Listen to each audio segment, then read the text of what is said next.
Chocolate City, Scene 4. Marcus is at the club looking around, admiring things.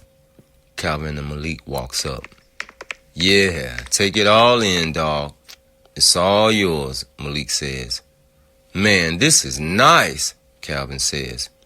Marcus looks around the club and says, "Welcome to Chocolate City, fellas." They all dap each other. Marcus walks over to the DJ booth and Calvin heads over to the bar. Marcus walks over and sits the bottle of Ace of Spades down. He looks down and notices a black rose on the floor. He reaches down and picks it up. "Wonder where this came from," he says. He examines it and looks at it strangely, then sits it on the table. His phone goes off. He opens it and looks at the caller ID. "Now, who is this calling me from an unknown number?" He answers. "Hello? Yeah, this is Marcus. Who's speaking?" He listens for a few seconds, then takes the phone from his ear and looks at it with a strange expression. He then puts it back to his ear. "Yo, who is this and what's all this talk about paying dues every month?" he says to the person on the other end. The phone goes dead. "Hello? Hello?" he yells. Malik removes one of his earphones from his ear. "Yo, you okay, dawg? Who was that?" "I don't know. It must have been the wrong number or something," Marcus replied. "It was kind of creepy, though." He puts his phone back in his pocket. "Anyway, are we all set for the grand opening tonight?" "Yeah, I'm ready," Malik replies. "I think I'm good to go," Calvin adds. "Cool," Marcus responds. "The rest of the crew should be showing up any minute now." Calvin looks out the window. "Yo, I see we got a line outside already," he says. In walks two young ladies and introduce themselves as the Bottle Girls, followed by a huge muscular guy introducing himself as the bouncer. I'm the bouncer. Everyone takes a few minutes getting acquainted with each other. Hey, what's up, guys? "All right, guys, we'll be opening in a few minutes," Marcus yells. Got you, boss. They all take another minute getting acquainted, then starts to disperse when the bouncer starts letting the guests in. Music is playing. Marcus walks up near the entrance and starts greeting the guests, while the bouncer checks IDs. People starts walking toward the bar, sitting at tables, and two couples starts dancing. Malik walks up to Marcus. "They coming in, dawg, and the women are all 10s. "Yeah, I see," Marcus says. "Everything's looking good. Everyone is enjoying themselves, drinks are flowing, and the music is nice." "No doubt," Malik says. They fist pump, and Malik heads back to the DJ booth. A couple ladies walks up to congratulate Marcus. A few guys fist pump him, and a couple more ladies give him a hug and say how nice the club looks. "Your mama will be so proud of you, young man," one woman says. "Aw, thanks. Y'all looking good. Enjoy yourselves, ladies. Excuse me." He walks towards the bar to check on Calvin and receives a text message. He reads it out loud. "I see you're having a good turnout at your grand opening. Don't forget dues are due at the end of each month," with a gun emoji. He gets a little angry. "Man, who the hell is this keep calling and texting my phone talking about some freaking dues?" He shakes his head and then puts the phone in his pocket. He brushes it off and heads to the bar. "How's things going over here?" he asks Calvin. "Oh, man, I'm loving this," Calvin responds. "You did your thing with this, dog. Let's take a shot." "Nah, I gotta stay focused," Marcus replied. "Come on, dog. One shot ain't gonna hurt you," Calvin says. "All right, one shot," Marcus says. Calvin pours the shot. "You deserve it, dog. Just call it a shot of celebration," he says. They raise the shot glasses. "To the best club and the best boss / best friend on the block. Cheers," they both say, tapping glasses. "Woo! Man, that was strong," Marcus says. They dap each other. "My dog," Calvin says. Marcus taps the bar. "Keep those drinks flowing," he says and walks away. "Gotcha, boss," Calvin responds. Marcus looks back at him and says, And don't call me boss. We're boys, remember? Calvin snaps his finger, points and says, right. Marcus heads back toward the entrance and hears two guys arguing at the end of the bar about a spilled drink. He rushes to get in between the two. Fellas. Now I know whatever it is, I'm sure it ain't worth you two beating the hell out of each other. Come on, guys, chill. Next round's on me, alright? The two guys apologize to each other and shake hands. Now that's what I'm talking about, Marcus says. Hey, Mariah. He waves over one of the bottle girls. Hey, boss, what's up? She asks. Can you get these gentlemen another round on me, please? Sure. What do you gentlemen have? Thanks, he says as he walks away, giving the gentleman a thumbs up. He bumps into a young woman as he's walking across the dance floor. He's a bit stunned by her beauty. Oh, I'm sorry, she says. No, I'm sorry. I should have been watching where I was going, Marcus replied. That's okay, she responds. So, are you enjoying yourself? He asked her. It's okay so far, she replied. So far? Marcus says. Does that mean you plan on staying a little longer? Maybe, she replied. I'm sorry, where's my manners? My name's Marcus. I'm actually the owner. Oh, I'm familiar with you, the woman says. Marcus looks surprised and replies, Is that right? Yes, Mr. Williams. Oh, please call me Marcus, he says. Marcus, she says and smiles. It's a shame I've quite never had the pleasure of bumping into a beautiful woman such as yourself, he says. She blushes. Why, thank you. That's refreshing to hear other than what I've been hearing from some of the other men in here tonight. She reaches out her hand. I'm Candace. Marcus takes her hand in both his. Well, it's a pleasure to make your acquaintance, Candace. A song comes on that they both like. Let's dance, she says, grabbing him and hurrying him to the dance floor. Oh, okay, Marcus says as he's caught off guard. They start dancing. Okay, I see you got some moves, Marcus says to Candace. Well, I'm actually a dancer, she says. I mean, I love to dance, she nervously corrects herself. Well, I got a little boogie in me too, Marcus says. She brushes his shoulder.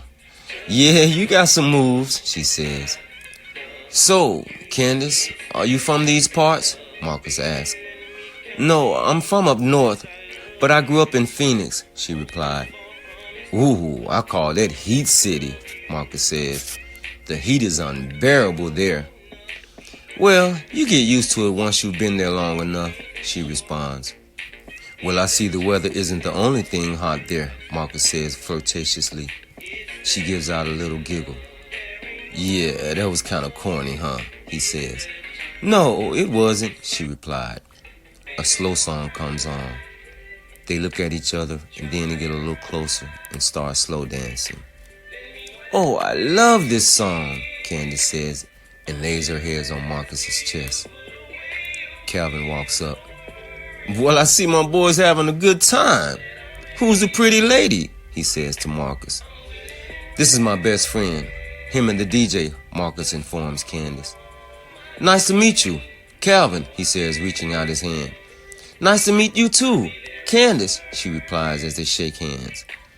Calvin looks closer at Candace and says, You look familiar. Did you go to Gentry High? I'm afraid not. Catholic school in Phoenix, she responds. Oh, my bad, Calvin says. You just look so familiar. I've heard that before. I guess I just got one of those faces, she says. And a beautiful face, might I say, Calvin says. Well, thank you, she replied. Hey, Marcus, I need the keys to the office so I can put this cash in the safe, Calvin says. Marcus hands him the keys. Calvin walks away. Everyone starts leaving the club. So, did you enjoy yourself? Marcus asked Candace. At first it was a little skeptical, but it turned out to be a good night, she replied. Well, I hope I had something to do with that, he says. You did, she replied. Yes, Marcus says excitedly. She smiles and taps him on the shoulder. I think you already knew that. Well, I'd love to see you again. That's if it's okay with you, he says. I'd like that. Do you have a business card? She asks. Yeah. He reaches in his pocket and grabs a business card and hands it to her. She takes the card, grabs a pen off the table, writes her number on it, and hands it back to him. Call me, she says, and turns and walks away. He stares at her as she walks away, admiring her physique. She reaches for the door and looks back at Marcus, smiles and waves, then walks out the door. Malik walks up, snaps his finger in front of Marcus's face. Earth to Marcus. Marcus smiles and says, Yo, I think I found my wife. Wife? Malik says. Whoa, slow down, dog. You just opened your club and you just met her. By the way, she looked real familiar, he adds. That's weird. Calvin said the same thing, Marcus says. He then looks at Malik strangely. Hey, you didn't. Nah, dog. I would have definitely remembered her, Malik says. She bad. Yeah, she is, Marcus agrees. Tracy walks up from behind and taps Marcus on his shoulder. Hey, you. Marcus turns around. Hey, Tracy, I didn't know you came, he responds as they hug each other. Yeah, I came with my girls over there. She points toward her friends. Marcus looks over and waves to them. Ladies. I saw you, but you were a little preoccupied and I didn't want to interrupt, she says. Marcus remembers Candace. Oh, yeah, sorry about that, he says to her. That's okay. Your boy Calvin took real good care of us, she says. Well, that's good to hear, Marcus responds. Tracy places her hands on Marcus's shoulder. Well, I didn't want to leave without saying good night, she says. I had fun, and it was a great turnout, she adds. Thanks for coming, Marcus says. He grabs her hand from his shoulder and holds it in both his hands. And I'm sorry I missed you when you came in. It's okay. We will definitely be back, she says. Well, you get VIP treatment anytime, Marcus says. Aw, thanks, she responds. They both hug and say goodnight to each other. Tracy leaves. Calvin walks up. Dog, if I'm not tripping, I think she might be feeling you. Marcus smacks his teeth. Yeah, you tripping. Malik walks up. Man, this was a hell of a turnout. Yeah, it was, Marcus replies, while they all dap each other. All right, boss, I'm headed out, the bouncer says. Yeah, we're about to leave too, guys, one of the bottle girls says. Calvin hurries toward them. Whoa, hold up, ladies. Let me and my boy Malik walk y'all out. Yeah, it's a lot of crazy people out there, Malik says. They grab the girls' bags and head for the door. You guys rock tonight. Same time Friday, Marcus yells. All right, boss, the bouncer responds. They all leave. Marcus starts picking up things and putting them in the trash. He starts putting chairs up when he hears the door open and someone walk in. Without turning around, he yells, I'm sorry, we're closed for the night. A few seconds of silence goes by. He then turns around and notices two huge men wearing cheap suits and derbies standing in the doorway. He sits the chair down. Hey, fellas, y'all just missed all the fun.